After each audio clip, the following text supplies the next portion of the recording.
You cannot co-parent with a toxic ex. Let me say it again for the people in the back. You cannot co-parent with a toxic ex. Let me say it to the folks in Pawleys Island. Shout out to Pawleys Island, South Carolina. You cannot co-parent with a toxic ex. Call on, call on, call on. Thomas Mingation.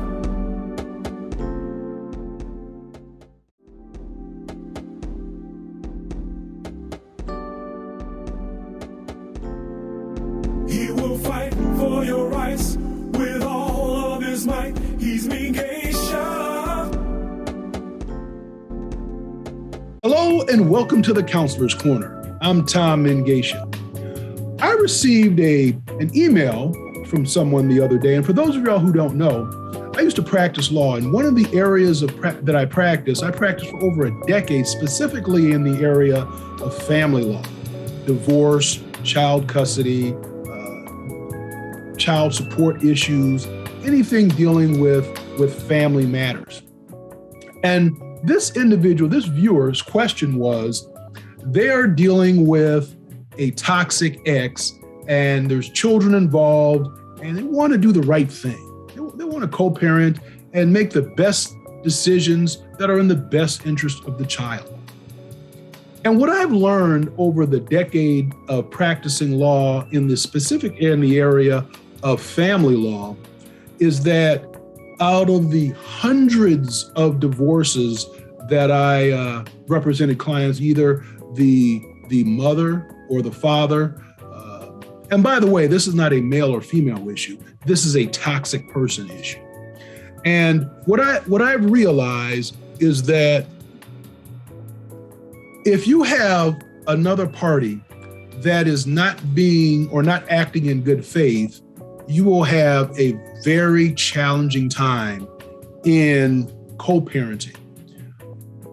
What you want to do when you're dealing with children and when children are involved, you want to have the feelings of everyone not be as pronounced. And the focus should always be on doing what's in the best interest of the child. So, what does that actually mean? Now, co-parenting requires shared effort and shared intent. Now, consider the prefix of co, it means together, mutual, in common. Now, narcissists do not share the same goals as you, or a toxic person does not share the same goals as you. For example, a narcissist cannot and do not put the children's best interests before their own. Trying to co-parent with a narcissist or a toxic person is akin to rowing a boat with one oar. You're never going to get anywhere. You're just going to go in circles. Now, to be clear, breakups are hard on anyone and everyone. Co-parent is even harder. And very nice and well-intended people have challenges in co-parenting relationships. Now, in dealing with co-parenting with a toxic ex, if you will, you want to recognize any type of dynamics and recognize a cycle. Now, you want to ask yourself, is there a pattern to your communication? How frequent, if you will, is the back and forth in the communication, and how reactive you are? What's making things worse? You also want to make a note of all these things. And do you have anxiety when dealing with your ex? And if so, when and what heightens it? You want to ask yourself, what are you afraid of?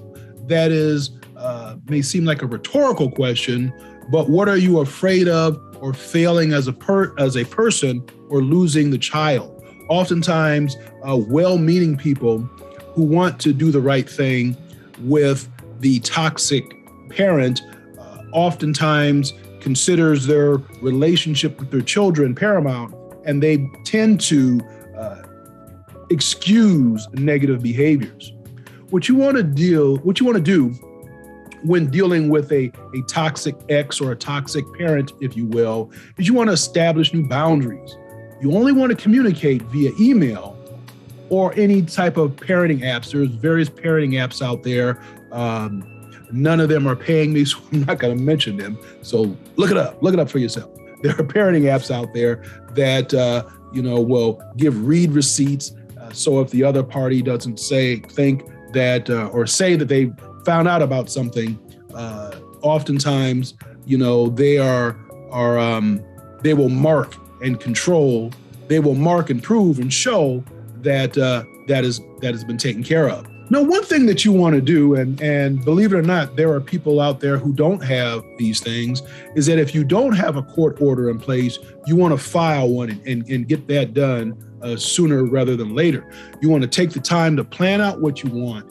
If you go before a judge without a plan, you will get a standard agreement. So you want to know ahead of time what type of parenting schedule works best for you and your schedule and the child's schedule, so that you just don't end up with that cookie cutter parenting schedule that oftentimes people get, the 1 week in a month, the twice a year.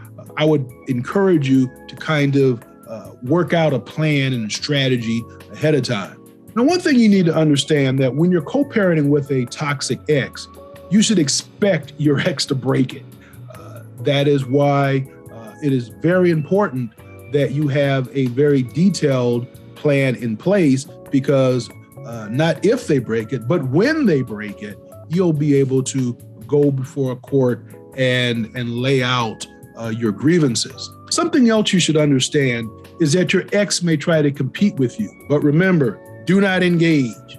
Do not engage with a toxic ex. I repeat, you cannot co-parent with a toxic ex, and do not engage. It is a never-ending cycle of drama, abuse, deflection, not taking responsibility or accountability. Don't engage. If you haven't noticed yet, the name of the game is do not engage. If you remember and follow only 3 words from this Magna Carta, pick those 3. If you have the majority time sharing, you probably also have the burden of the majority of disciplining and the majority of chores and the majority of schoolwork. Now, the deck is stacked against you in the fun department, the fun parent department, I should say, but you got to let that go. Allow your kids to be excited to see your ex, encourage and support them.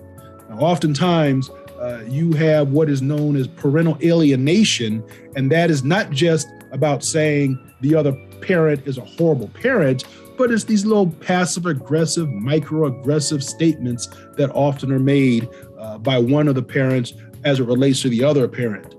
It could come in the form of, well, your father or mother, again, it could be either party, either person, either parent, your birthday comes up and the other parent doesn't come in, and there might be added words, if you will, added to your father or mother not coming by to see you, and without explaining, well, your mother or father may have been working or any of those things. Just kind of remember, you don't want to engage with a toxic ex. Now, you should also be expected to be dragged through the mud. There is a quote that I heard, I came across one time, and that is, if you ever enter a new relationship and the person always talks about the exes in their relationship as being terrible, toxic, expect that if your relationship ends, that you will be the next toxic ex, particularly if there is no accountability for 50% of the madness that went on in the prior relationship. So expect to be dragged through the mud, particularly as it relates to dealing with a toxic ex and co-parenting. Now, last but not least, you want to live your life. You are an amazing person, and don't forget that. Oftentimes, you end up losing yourself to please someone else. And in dealing with a toxic ex, that is something that you don't want to do. You'll never be able to please the toxic ex because they have their own separate agenda. So remember, go on, live your life, and make the best decisions that are in the best interest of the children. If you're dealing with a toxic ex, make a comment in the description below and let us know what you did to make the co-parenting better. I'm sure you may be able to help someone else who is going through something similar. And with that, I wish you all blessings and blessings. Shalom. And remember to like, share, and subscribe. Call on, call on, call on. Thomas Mingation.